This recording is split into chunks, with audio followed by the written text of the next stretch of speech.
तो नात सुनने के लिए खुद मेरे आका फरमाइश करते हसन नात पढ़ो। हते हसन फरमाते वह सुनो मिन कलम तरकत ऐनी वजमलो मिन कलम तलदुन निसाउ खुलिक़ता मुबर्रा मिन कुल्ली ऐबी कान्नका कद खुलिक़ता कमा तशाउ। सुभान अल्लाह। जब सरकार अलैहिस्सलातु वस्सलाम हिजरत करके मदीना शरीफ पहुंचे और घाटी से जब बाहर निकले वादी में पहुंचे और जब सरकार के चेहरे जमाले जहां आरा के दीदार वहां के बच्चियों ने किया तो मदीने की बच्चियां कह रही थी तलाल बद्रु अलैना मिन सनियातिल वदाई वजब शुक्र अलैना मा दअनिल्लाहि दाई। सुभान अल्लाह, सुभान अल्लाह। नाते मुस्तफा पढ़ना सुनना ये इबादत है, लेकिन नाते मुस्तफा पढ़ने का अदब भी सीखना जरूरी है। नाते मुस्तफा समझने की सलाहियत भी पैदा करना है, तब आपको मजा आएगा। अभी इमाम साहब आपके पढ़ रहे थे ना, जहां बानी अता कर दें भरी जन्नत हिबा कर दें, नबी मुख्तार कुल हैं जिसे जो चाहें अता कर दें। तो कहीं कहीं पे हमारे यहाँ गिरिडीह में बानी जो है वो कूड़ा करकट जो निकलता है ना चूल्हा से, उसके बानी बोलते हैं, कोयले के राख। तो एक साहब खड़े हो गए, हजरत ये इमाम साहब बोल रहे थे यहाँ बानी अता कर दें, ये जो राख निकलता है चूल्हा से वही बानी। हमने कहा वो बानी अपनी जुबान में हम लोग बोलते हैं, बानी का मतलब ये है साहिब इख्तियार बना दे, है ना।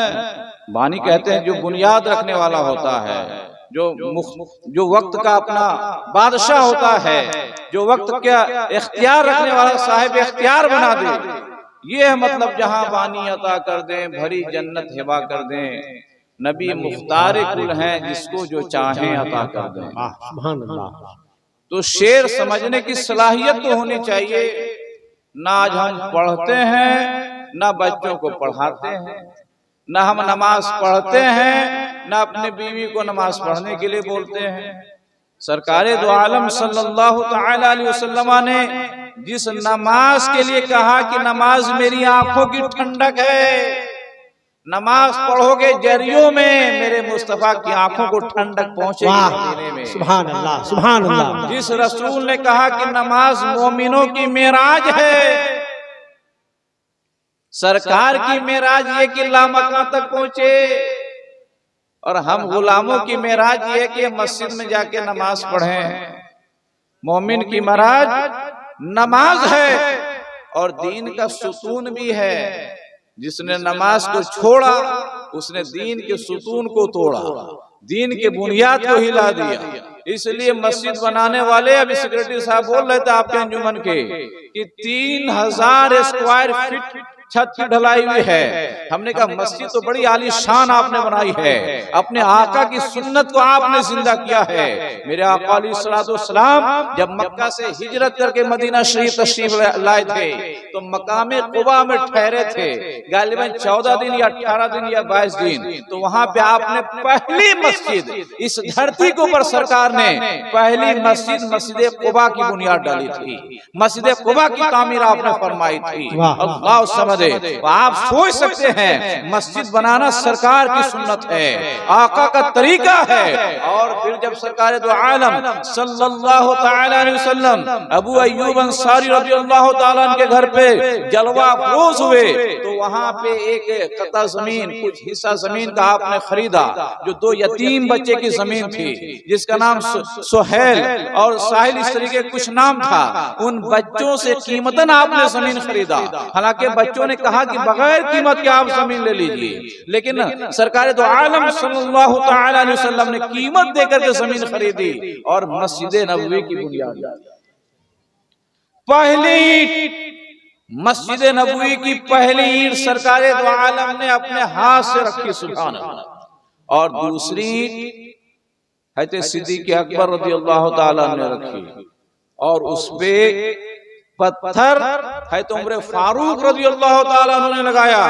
आप सोचिए कि मस्जिद बनाना कितना अजीम काम है, कितना फजीलत वाला काम है। और मस्जिद हर कोई नहीं बनाता है, मस्जिद वही बनाता है जिस पे रब का एहसान होता है, रब का करम होता है, मदीने वाले मुस्तफा का फैसान होता है। मस्जिद वही बनाता है, लेकिन मस्जिद में सजदा भी वही करता है जिसके पेशानियों पे सजदे का तड़प होता है। एक आदमी ने कहा अली से, मौला अली से एक आदमी ने कहा, क्या कहा कि नमाज पढ़ते हैं लेकिन सुकून नहीं मिलता है। नमाज पढ़ते हैं और सुकून नहीं मिलता है। वो मौला अली से पूछ रहा है, जिस मौला अली की इबादत का हाल ये है कि असर की नमाज छूट जाए तो अल्लाह के नबी सूरज पलटा देंगे। सुभान अल्लाह। वो मौला अली जिनके जानू पे तीर पेवस्त कर गया था, कई सहाबी निकालना चाह रहे हैं, दर्द इस कदर है कि निकाला नहीं जा सकता। मौला अली ने कहा, जब मैं नमाज में खड़ा हो जाऊं तो तीर निकाल लेना। सुभान वो अली से पूछ रहे हैं कि मैं नमाज पढ़ता हूं और सुकून नहीं मिलता है।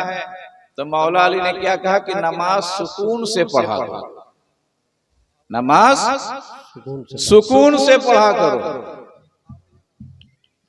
ताकि नमाज में पुरसुकून होकर के जब पढ़ोगे तब नमाज सुकून मिलेगा। और नमाज की अहमियत तो ये है, हकीकत तो ये है कि अल्लाह के नबी फरमाते हैं कि नमाज इस अंदाज में पढ़ो गोया तुम रब के जलवे देख रहे हो। और अगर ये नहीं हो सकता तो कम से कम नमाज में ये तो ख्याल हो कि रब हमें देख रहा है। वाह सुभान अल्लाह। नारे तकबीर, नारे रिसालत, उलमाए अहले सुन्नत, नारे तकबीर। सुभान अल्लाह। नमाज इस अंदाज में पढ़ो कि गोया रब के जलवे देख रहे हो। और अगर इतना पावर नहीं है तो कम से कम नमाज में इतना ख्याल करो कि जिसकी इबादत करने वो रब हमें देख रहा है। जैसे मिसाल के तौर पे अगर छत से एक कतरा पानी जमीन पे गिरे, पक्का पे पत्थर पे अगर एक कतरा पानी गिरे तो पत्थर का कुछ होगा क्या? पत्थर का कुछ होगा? नहीं होगा। लेकिन अगर वही एक कतरा बराबर गिरता रहे, हर सेकंड एक कतरा गिरता रहे, तो भले पत्थर को छेद पाए ना पाए लेकिन दाग तो जरूर कर देगा ना, अपना छाप जरूर छोड़ देगा। वैसी एक बंदा जब नमाज में, फजर की नमाज में यही ख्याल करे कि रब हमें देख रहा है, जुहर की नमाज में यही ख्याल करे कि रब हमें देख रहा है, असर की नमाज में यही ख्याल करे कि रब हमें देख रहा है, मगरिब की नमाज में यही ख्याल करे कि रब हमें देख रहा है, ईशा की नमाज में यही ख्याल रखे कि रब हमें देख रहा है, तो ऐसा वक्त आएगा कि नमाज पढ़ते पढ़ते सर सजदे में होगा, रब का जलवा सामने होगा। सुभान अल्लाह, सुभान अल्लाह। मोहम्मद मुस्तफा कॉन्फ्रेंस में आने वाले मुसलमानों और तहफ्फुज़ अक़ाइद नाम रखने वालों, सुनो, बगैर अकीदे की नमाज होगी क्या? नमाज में अकीदा है कि नहीं है? जब हम तशहुद पढ़ते हैं तो तशहुद नमाज में पढ़ना क्या है? तशहुद का पढ़ना नमाज में क्या? भाई कोई भी बोलिए, कोई भी मर्द खड़ा होकर के बोले कि तशहुद का पढ़ना नमाज में क्या है? फर्ज है, वाजिब है, सुन्नत है, मुस्तहब है, मुबाह है, क्या है? कोई भी आदमी पूरे मजमे में एक आदमी बोले तशहुद का पढ़ना नमाज में क्या है? फर्ज है। कोई बोला क्या? खड़ा होकर बोलिए। अभी तक कोई नहीं बोले हैं। मौलाना अजमल साहब से कल पूछ लीजिएगा, तशहुद का पढ़ना नमाज में वाजिब है। अगर कोई तशहुद भूल जाता है दूसरी रकात में और सीधे खड़ा हो गया तीसरी रकात के लिए, तो क्या करना पड़ता है? सजदे सौ करना पड़ता है, तब नमाज की तकमील होती है। जानबूझ के कोई छोड़ेगा तो वाजिब के खिलाफ नमाज हो जाएगी, जिसका दोहराना फिर वाजिब हो जाएगा। अब भूल के खड़ा हो गया, भूल के छोड़ा तो सजदे सौ वाजिब हो जाता है। और तशहुद है क्या? तशहुद में हमारा अकीदा भी है, और तशहुद कुरान की कोई आयत नहीं है, तशहुद मुस्तफा की बोली है, तशहुद रब की बोली है, और तशहुद फरिश्तों की बोली है। जब नबी मेराज में तशरीफ ले गए तो रब ने पूछा, मेरे महबूब क्या लाए हो? मेरे महबूब क्या लाए हो? तो आका ने इरशाद फरमाया, तहिय्यातु लिल्लाहि वस्सलावातु वत्तय्यिबात ये माली इबादत, ये कौली इबादत, ये बदनी इबादत मौला तेरे लिए। सुभान अल्लाह, बोलो ना पूरा मजमा सुभान अल्लाह। यानी तीन तरह का तोहफा अल्लाह के नबी ने कि तमाम तहियतें, पाकी, बदनी इबादत, कौली इबादत और फेली इबादत ये सब तेरे लिए है। तो रब्बे कायनात ने इरशाद फरमाया, अस्सलामु अलैका अय्युहन नबिय्यु व रहमतुल्लाहि व बरकातुहु, ऐ नबी तुम पर सलामती हो और रब की रहमतें और बरकतें हो। अल्लाह समदे। आप सोचिए, तीन तोहफा इधर से भी, तीन तोहफा उधर से। कुर्बान जाइए आका कायनात के ऊपर, आमना के लाल के ऊपर कि रब सामने है। कुरान की आयत बोल रही है, तुम दना फदल्ला फकाना कावा कौसैन अदना, यानी नबी और रब की जो कुर्बत है, कुर्बे खास इतना है कि जैसे एक तीर और कमान का फासला होता है, इतने करीब है रब से। अल्लाह समझे।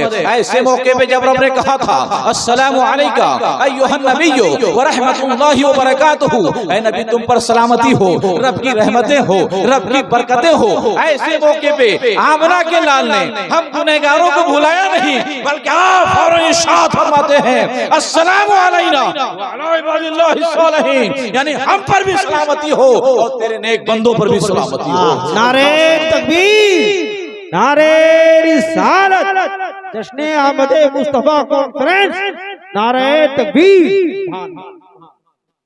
और वो फरिश्ते जो बैतुल मामूर का तवाफ कर रहे थे अर्श पे, वो फरिश्तों ने जब सुना कि तीन तोहफा महबूब के जानिब से, तीन तोहफा रब के जानिब से, जब रब और मुस्तफा की बोली को फरिश्तों ने सुना जो बैतुल मामूर का तवाफ कर रहे थे, पुकार उठे अशहदु अल्ला इलाहा इल्लल्लाहु व अशहदु अन्ना मुहम्मदन अब्दुहु व रसूलुहु, मैं गवाही देता हूँ कि अल्लाह के सिवा कोई माबूद नहीं है और मोहम्मद सल्लल्लाहु तआला अलैहि वसल्लम अल्लाह के बंदे और उसके सच्चे रसूल हैं।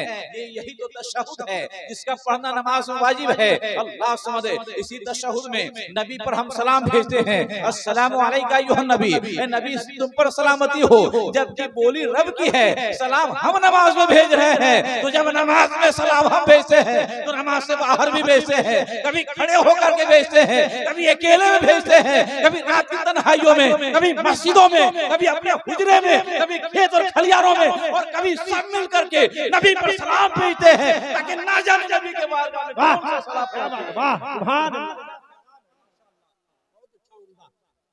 बोलिए हजरत। और सलाम के बाद फिर क्या है? तशहुद के बाद फिर क्या है? दुरूद इब्राहिमी है। दुरूद इब्राहिमी में सलाम नहीं है, सिर्फ दुरूद है। इसलिए हम लोग दुरूद इब्राहिमी सिर्फ नमाज में पढ़ते हैं, नमाज के बाहर नहीं पढ़ते हैं। इसलिए कि कुरान की आयत बोलती है इन्नल्लाहु मलाइकतुहु युसल्लूना अलन नबिय्य या अय्युहल्लज़ीना आमनु सल्लु अलैहि व सल्लिमु तस्लीमा, बेशक अल्लाह और उसके फरिश्ते नबी पर दुरूद व सलाम भेजते हैं। तो ऐ मोमिनो तुम भी खूब खूब दुरूद व सलाम भेजो। अल्लाह समझे। अब आप सोचिए कि तशहुद में सलाम है और दुरूद इब्राहिमी में सलाम नहीं, सिर्फ दुरूद है। लेकिन अब तशहुद और दुरूद इब्राहिमी दोनों मिल करके सलाम और दुरूद को यकसा हो जाता है। और जब यही नमाज के बाहर हम दुरूद भेजते हैं तो वो दुरूद पढ़ते हैं जिसमें दुरूद भी हो और सलाम भी हो। तो एक बार मचल के दुरूद पाक पढ़ लीजिए। अल्लाहुम्मा सल्ली अला सय्यिदना शफीना मौलाना मुहम्मदिन बारिक व सल्लिम सलातु व सलाम अलैका या रसूलुल्लाह सल्लल्लाहु तआला अलैहि वसल्लम। दुरूद के ताल्लुक से अल्लाह के नबी ने इरशाद फरमाया, मन सल्ला अलैहि मर्रतन वाहिदा सल्लल्लाहु अलैहि अशर सलवातिन व हुत्तत अनहु खतियातिन व रुफिअत लहु अशर दरजातिन। अल्लाह के नबी सल्लल्लाहु तआला अलैहि वसल्लम इरशाद फरमाते हैं, जो मेरे ऊपर एक बार दुरूद भेजता है, मन सल्ला अलैहि मर्रतन वाहिदा, जो मुझ पर एक बार दुरूद भेजता है, सल्लल्लाहु अलैहि अशर सलवातिन, रब्बे कायनात उस पर 10 रहमतों का नुज़ूल फरमाता है। व हुत्तत अनहु अशर खतियातिन, और उसके 10 गुनाहों को मिटा भी देता है। व रुफिअत लहु अशर दरजातिन, और उसके 10 दर्जे को बुलंद भी फरमा देता है। सुभान अल्लाह। कितना बड़ा बेनिफिट है, कितना बड़ा फायदा है एक बार दुरूद पढ़ने में कि अल्लाह की 10 रहमतों के पाने का हम हकदार हो जाते हैं। और उसके बाद में हमारे 10 गुनाह को मिटा दिया जाता है, हमारे 10 दर्जे को बुलंद फरमा दिया जाता है। ये एक बार दुरूद पढ़ने की बरकत है। तो जो आदमी 100 बार दुरूद पढ़ता होगा, वो कितनी रहमतों का मुस्तहिक होगा, वो कितने सवाबों का हकदार होगा, इसका कोई अंदाजा नहीं लगा सकता है। आज जश्न आमद मुस्तफा कॉन्फ्रेंस में आने वाले मुसलमानों, जरियों के मुसलमानों ने कहा कि हमने 300 स्क्वायर फीट छत की ढलाई किया है। अच्छा, इस मजमे में कितने लोग हैं नबी के गुलाम जिनका घर बगैर प्लास्टर के है? कोई ऐसा आदमी है जिसका घर बगैर प्लास्टर के हो? हाथ उठा के बताइए तो कि मेरा घर में प्लास्टर नहीं हुआ है। कोई ऐसा है क्या? अच्छा, कितने लोगों के घरों में प्लास्टर चढ़ा हुआ है, दीवारों पे प्लास्टर किया हुआ? हाथ उठा के बताइए तो किनके घरों पे, कितने लोगों के घरों पे प्लास्टर किया हुआ? हाथ उठा के बताइए ना। अरे घर तो खूबसूरत खूबसूरत नजर आ रहे हैं जरियों में, एक ही आदमी का हाथ उठा, बाकी बात सबके वैसी हैं क्या? झोपड़ी में रहते हैं क्या आप लोग? हाथ उठा के बताइए ना, अल्लाह ने नवाजा है तो। हाथ उठा के बताइए कितने कितने घर लोगों के प्लास्टर किए हुए हैं? हाथ उठा के बताइए, हाथ उठा के बताइए। बस चंद लोग ये हैं जिनके घर में प्लास्टर है, बाकी बात लोगों के नहीं है। चलिए अल्लाह से दुआ करते हैं रब्बे कायनात आपको इस लायक बनाए कि आपका घर भी चमक जाए। अच्छा, कितने लोग चाहते हैं कि मस्जिद की दीवारों में प्लास्टर चढ़ जाए? हाथ उठा के बताइए तो। वाह क्या बात है। अभी जो ये नूरी मस्जिद है, ये नूरी मस्जिद में अभी बता रहे थे इमाम साहब की प्लास्टर नहीं हुआ, काम बहुत बाकी है, तामीरी काम बाकी है अभी। तो आप लोग चाहते हैं कि प्लास्टर हो जाए, तो ये कौन सा महीना चल रहा है नकीब साहब? 12वीं शरीफ का महीना चल रहा है ना? कह दीजिए सुभान अल्लाह। सुभान अल्लाह। सरकार की आमद का महीना है, सरकार की पैदाइश का महीना है। और वो नबी की अगर आमद ना होती, विलादत ना होती, तो हम भी ना होते, ना आप होते, न ये मकान होता, न ये आसमान होता, न ये जमीन होती, न ये शामियाना होता। गर्ज की पता चला कि सरकार के आमद की ही बुनियाद पे कायनात बसाई गई है। यह आसमान बनाया गया उसी मुस्तफा की आमद के सदके में, ये जमीन उसी मुस्तफा की आमद के सदके में बनाई गई है। सरकार ना होते तो ना आसमान होता, ना जमीन होती, न चांद की चांदनी होती, ना सूरज की रोशनी होती, न सितारों की झिलमिलाहट और चमचमाहट होती, ना आप होते, ना हम होते, न कायनात की नेमतें होती। यहाँ तक कि अगर मुस्तफा को पैदा करना रब को मकसूद ना होता तो रब्बे कायनात अपनी रुबूबियत का इजहार भी ना फरमाता। ये मुस्तफा की आमद की बरकत है कि आज हम भी हैं, आप भी हैं, हमारा भी घर है, आपका भी घर है। मस्जिदों को बनाते हैं इबादत के लिए। अब यहाँ की मस्जिदों में तामीरी काम बाकी है, 12वीं शरीफ का महीना है। तो कोई ऐसा माँ का लाल है, माँ का वफादार बेटा है जो इस मजमे में खड़ा होकर के पहला नाम बतावे कि 12वीं की बरकत से 12,000 रुपया हम दे देंगे। अरे क्या बात है, वाह सुभान अल्लाह, सुभान अल्लाह, सुभान अल्लाह। एक नारे तकबीर, नारे रिसालत, मसलके आला हजरत, जश्न आमद मुस्तफा कॉन्फ्रेंस। नाम लिखिए, इनका पहला नाम लिखिए। अल्लाह का ये नेक बंदा है, माँ का वफादार बेटा है। और सुनिए, जो कभी माँ बाप को अपने माँ बाप को जो कभी समोसा ना खिलाया हो, आज के मजमे में वही आदमी होगा जो आज चंदा नहीं लिखा है, मस्जिद के तामीर काम में हिस्सा नहीं लेगा। सदर साहब के नाम से लिखिए 12,000 रुपये। सुभान अल्लाह, सुभान अल्लाह। यहाँ के नूरी मस्जिद के लिए, नूरी मस्जिद है ना, नूरी मस्जिद के लिए 12,000 रुपये सदर साहब ने ताउन किया है। अल्लाह तबारक व तआला इनके कारोबार में बेशुमार बरकतें अता फरमाए। और मैं एक चीज और बता दूं, वाज़ेह कर दूं कि मस्जिदों में सबका पैसा नहीं लगता है, रब जिसका पैसा चाहता है उसी का पैसा लगता है। सुभान अल्लाह। सबके पैसे मस्जिदों में नहीं लगते, रब का जिस पर फजलो करम होता है उसी के पैसे लगते। ये सआदत सबको नहीं मिलती है, और ये सआदत बाजारों में भी खरीदी नहीं जा सकती है। ये सआदत बजोरे बाजू नहीं, ताना बख्शत खुदाए बख्शिंदा। ये सआदत बाजू की ताकत से नहीं, फजले इलाही से मिला करती है। देखते हैं सदर साहब का दूसरा साथी को बन सकता है क्या?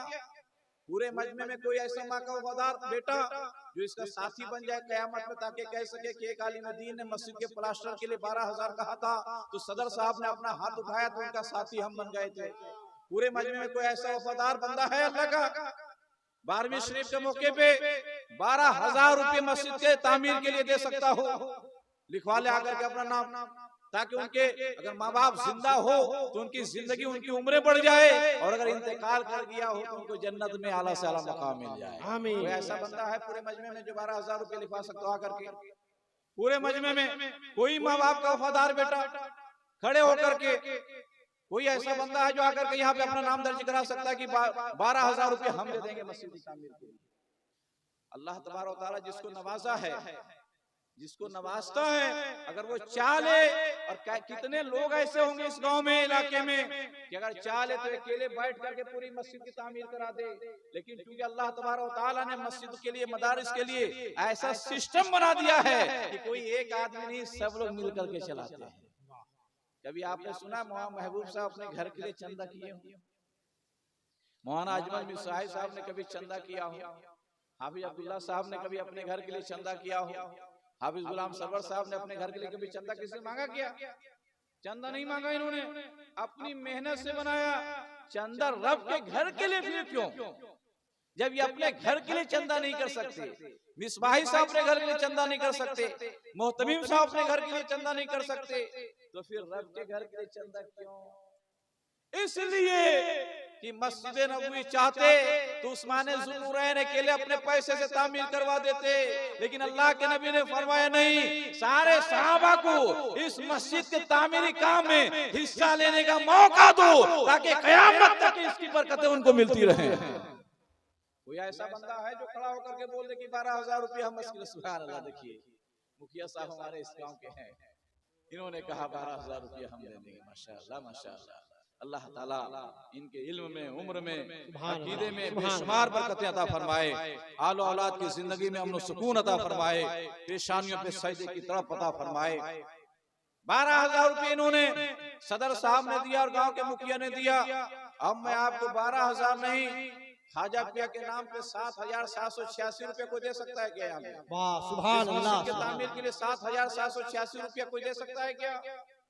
ताकि रजिस्टर में उनका नाम दर्ज हो जाए, मरने के बाद में ये सदके जारिया बन जाए, और कब्रों में रोशनी का इंतजाम हो जाए। क्योंकि मरने के बाद में कोई वहां पे तार खींच के लेके नहीं जाएगा, ये शामियाना कब्रों में नहीं पहुंचाएंगे, ये लाइट और ट्यूबलाइट नहीं होंगे, ये बिजली का करंट